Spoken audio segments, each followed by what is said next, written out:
Welcome to the HCI family of podcasts. We're your source for personal, professional, and organizational growth and development.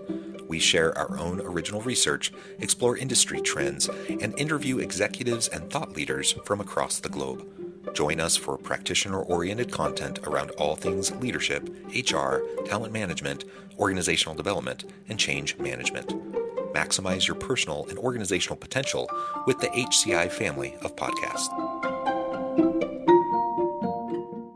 Daniel Oppong, welcome to the conversation today. John, thanks for me. Good to be with you. It is a pleasure to be with you. You're joining us from Austin, Texas. I'm south of Salt Lake City in Utah. And today we're going to be talking about the challenges and obstacles to creating lasting DEI change in the workplace. This is something I'm very passionate about. We were talking just in the pre-interview about, not only, how important the topic is, but also challenges, the inherent kind of bureaucratic and institutional challenges in organizations, but also we happen to be in two of the states politically that are facing legislative challenges. So Texas and Utah, along with Florida, are probably three of the states in the country that are facing some of the biggest legislative challenges around DEI work. So all of this just leads to, I think, what will be a really fascinating, great discussion on the topic.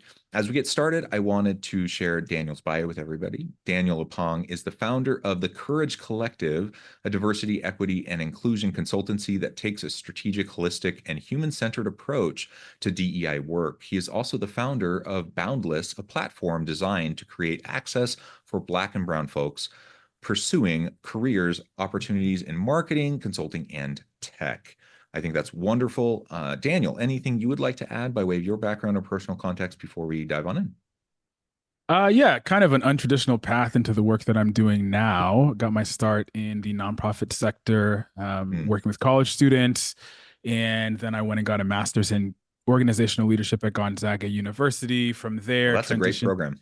Yeah, it was good. I really enjoyed it. Pacific Northwest is beautiful as well. And so had a good time with that. And then I moved to Nashville to work in venture capital, which is kind of funny because I'd never heard of venture capital, didn't know what it was. And then I got a gig as head of people at a VC fund, a healthcare focused VC fund, which was pretty impactful for my career. And so that led me then, did that for about 4 years, and then worked in the employee experience space. And so kind of a windy, untraditional path to the space that I'm in, but I think really more than anything, I get excited about empowering companies to create cultures where people thrive. And so that's what led me to my work today.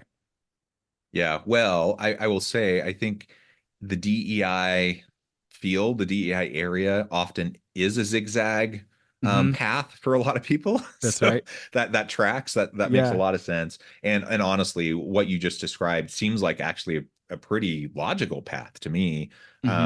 To get there, and I think your work in employee experience seems to make perfect sense to me to lead to this. For example, okay, let's dive on in and start to explore, kind of your views on the current state of DEI in corporate America. I referred to some of the political backlash, particularly in places like Texas, Florida, Texas, Utah. We've seen political backlash, legislative backlash. It's certainly not unique to our areas, though. I mean, Right. nationally, there's also backlash, right? And so we've seen that filter into corporate settings. How do you? What's your take on that? Like, what's the current state of DEI in corporate America, given the kind of tinderbox politically?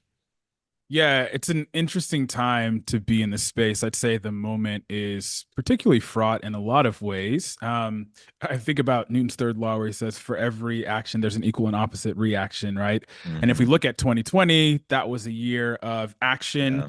And what has followed has been the equal and opposite reaction. And I think that tracks throughout history. It's totally predictable. Anytime there have been advances through the lens of social justice, there's typically pushback and the equal and opposite reaction. So I think we're in that moment now, looking at things like Supreme Court overturning affirmative action being one, and then all of the companies rolling back some of their programming focused on DE&I, and then the legislation against or people filing litigation against companies that are practicing DE&I. And so I think this moment is totally predictable. And it's also unfortunate because for me, it highlights the surface level action that was taken by many organizations, or it wasn't really done in a substantive and holistic and meaningful way.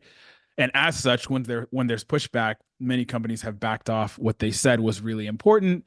And now we're kind of in this moment where there's a lot of opportunity, but I think there's also a lot of apathy, ambivalence, and just pushback in general. Yeah, yeah, I agree. And because of the tinderbox, the political challenges and fraughtness of it all, those companies that weren't really all that committed to it, their first reaction is to just like back away, right? Like completely just Correct. back away from it. And my take is completely in line with yours. Like I think there were so many organizations that I don't think had any real commitment to it in the wake of kind of George Floyd Right. and a lot of that stuff that happened in the summer of 2020. um, there was a tremendous amount of public social pressure for Correct. organizations to respond in some way, right? Correct. Employees expected them to respond. Consumers expected them to respond. And so you had companies putting out statements. You had them all of a sudden establishing positions of like a corporate, a chief diversity officer or committees or whatever. You had all these things happening very rapidly in a lot of corporations. And to your point, I think for a lot of organizations, it was very, very surface level stuff For sure. that wasn't, didn't actually demonstrate a whole lot of real commitment. In many ways, I think that led to the backlash because there wasn't the deep work Right. that needed to be done in order to like generate the buy-in and the commitment throughout the organizations. And That's and right. so people that weren't feeling connected to it, didn't have the buy-in to it. They just felt threatened by it, That's which right. then led to more of the backlash to it, and yeah, pendulum swings, right? Yeah, With it's been pretty cyclical, right? I mean, I think just the reality when companies took an action in response to public pressure, to your point, there wasn't really the substance and really the investment in making it something substantial, right? And so, I mean, if we look at other business functions, right, take product, take your services, take marketing, take business development, those aren't things that companies just do half heartedly. There's a no, lot of investment, there's buy in from leaders on the value and the impact, right? And I think one of the things that most companies miss if they just take a, let's call it program based or topical approach to DE&I, like the demographics in the world are shifting, right? And because of that, different employees are coming into the workplace, the consumer base is shifting. And so for companies who aren't considering the reality of the shifting demographics of the world, and they say, oh, well, this isn't actually important to our business, they're going to miss a whole chunk of the consumer market. They're actually going to miss being able to meaningfully connect with certain employees who are coming into their workplace. So I think there's a little bit of a misnomer about what it is and what it isn't, right? Equity and inclusion work. And as such, I think companies deprioritize it because probably to some degree, they may not have deeply understood what actually the work is in the first place. yeah, yeah, no, I completely agree.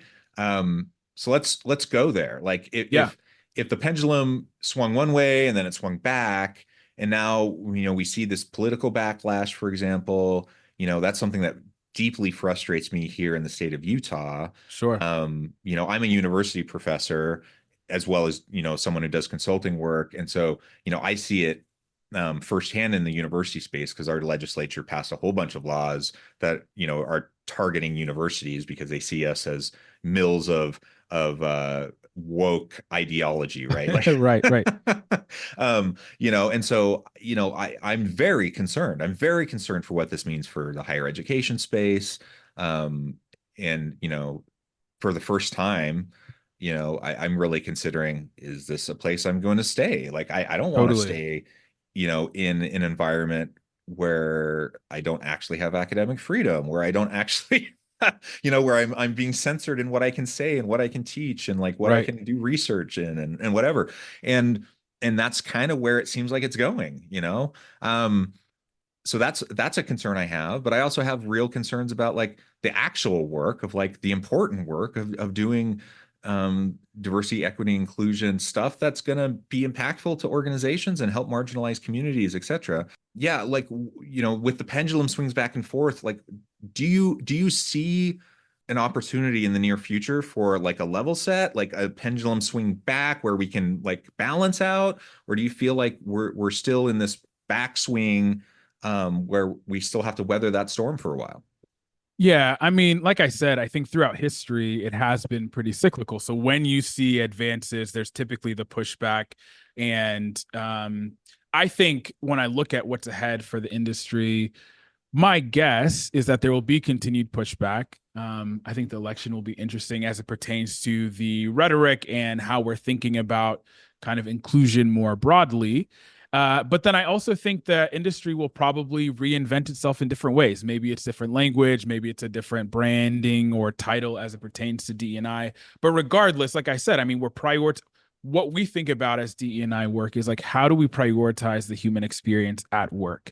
And I think most companies would posit that that is important to them. And so maybe it's Yeah. existed under the brand of DE&I, but I think that aspect is still going to be important. And so we'll see how this particular moment kind of plays out. I do think there's going to be continued attacks, there's going to be continued litigation, and I think there are going to be companies that really live their values and continue to prioritize it and talk about the work that they're doing, which we're also seeing as well.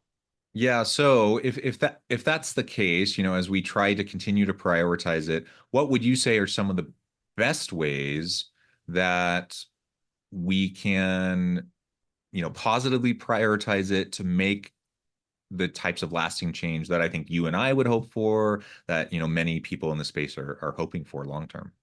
Yeah, we typically distill when we think about D&I, we typically distill it down to these four A's. So acknowledgement, acceptance, affirmation, and appreciation. So the Mhm. acknowledgement of difference, the acceptance of difference, the affirmation of difference, and the appreciation of difference. All of those things, I think, help demystify this kind of black box of what it might be and what it could be. And so we think about those things operationalized. We're looking at organizations and saying, okay, how can you engage the unique identities that are in your organization? There's a difference between the idea that we're just welcoming everyone into the org, and then the idea of this was intentionally created with your uniqueness in mind. And that's what we're aspiring to, right? So we help organizations think through across the employee journey, how are you prioritizing the human experience at work, whether that is program development, whether that is investment in growth and development opportunities for people, whether that is looking at across the board to see if compensation, for example, is equitable Yeah. based upon identity, tenure, etc. Like there's so many different ways that it shows up that goes beyond a simple training or what people would say DEI hiring. Those things are for me less material. It's more like how are you considering the identities in your org and how are you investing to make sure that everyone is thriving? And what our research has shown is that individuals experience organizations in different ways depending on identities that they hold. And so I think that's just something that we have to name, help organizations consider, and then help them design both strategies and programs that really meet their people in a meaningful and effective way. Yeah, yeah, I think that's great. And one thing, I think organizations are really going to have to do in order to accomplish what you're just suggesting, is to take a real step back and consider deeply, their core values, how Mm-hmm. those align with their overarching strategy, Uh-huh. um, and then get people around the table to have some deep conversations around what one thing that we need to avoid is tokenization. Right. We need to avoid putting all of the pressure of the work on people of color, for example. That's Right. something that often happens. Um, I'm a straight cisgender white dude, and so I want to try to be an ally wherever I can. I also want to try to help take the burden off of um, people who might often have the burden placed on them to do this Right. work wherever possible. While also, I also recognize sometimes it's a little bit of a fine line. Like I don't want to like overstep. I also don't want to like speak for other people. I don't Sure. want to, like it is a little tricky. And I understand that's why sometimes people don't want to wade into the conversation because they just feel like it's not my place, or I don't want to speak for other people, or I don't want to overstep or whatever. Um, but don't allow, you don't want to allow those fears to keep you out of the dialogue. Right. Um, and so I think being inclusive in the conversations to make sure that you have a good representation around the table to explore like what can these things look like, That's right. is going to be super super important. And I think that's partly why there's been some backlash, perhaps in many organizations. It's frustrating. Let me say it this way: it's frustrating to me that I hear a lot of people like me. I hear from a lot of straight cisgender white dudes who talk about that they feel like they are being discriminated against. Sure. That's part of the backlash, right? That they feel like they are being discriminated against when in reality all that's happening is that in some ways their privilege has been challenged in some way.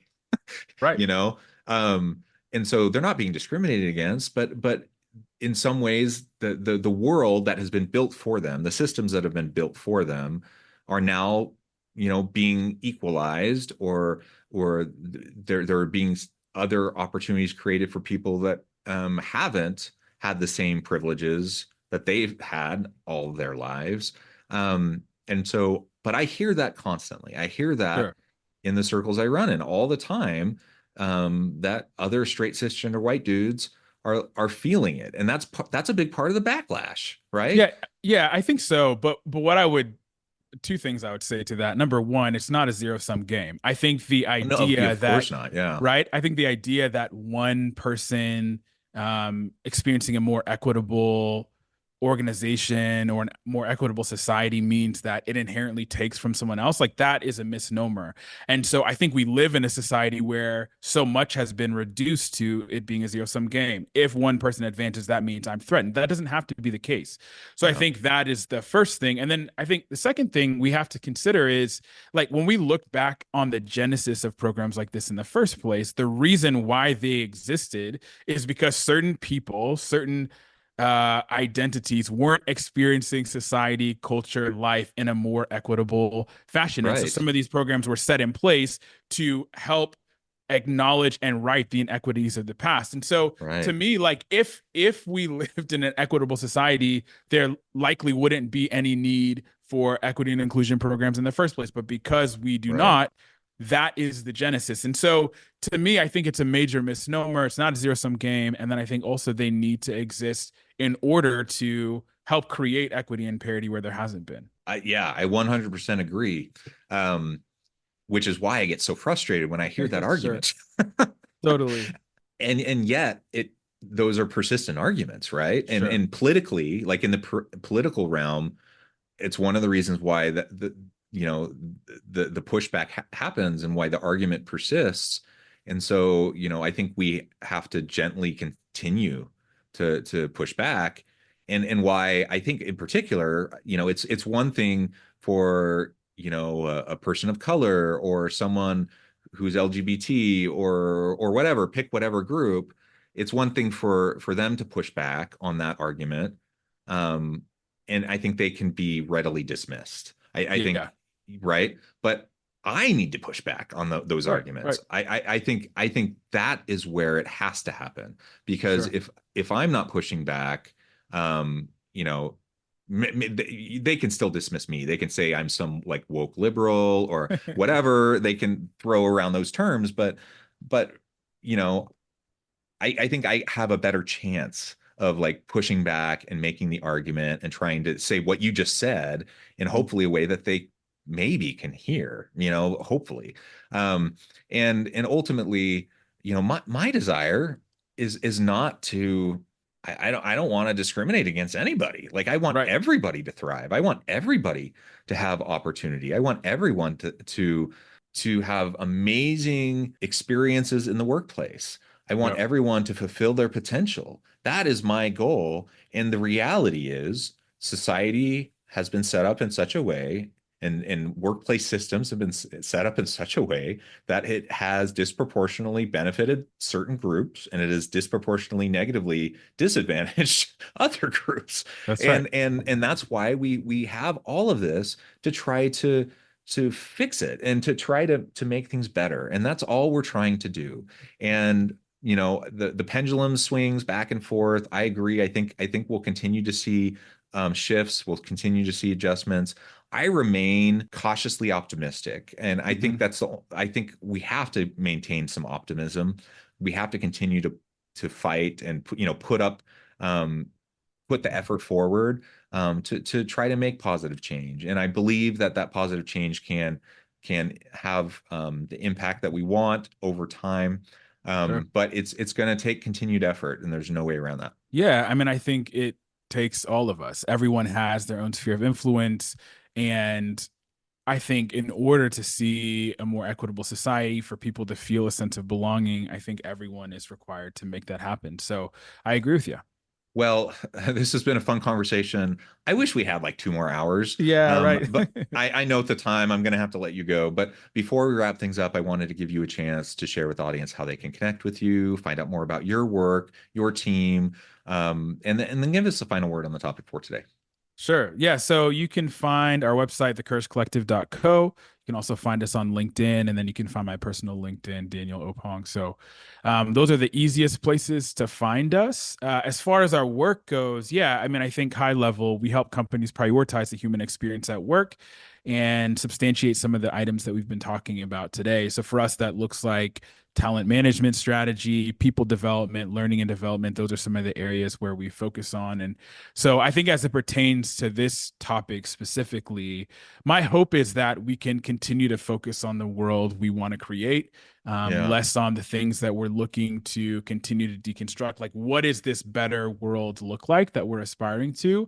And what does it look like to actually create companies and cultures where people thrive? And so I think that's the challenge / opportunity in front of all of us. And so hopefully everyone will do their part to make that possible. I love that. I love that optimism. Great way to end. Thank you so much, Daniel. It's been a real pleasure. I encourage the audience to reach out, to get connected, find out more about what Daniel can do for you. And as always, I hope everyone can stay healthy and safe, that you can find meaning and purpose at work each and every day. And I hope you all have a great week.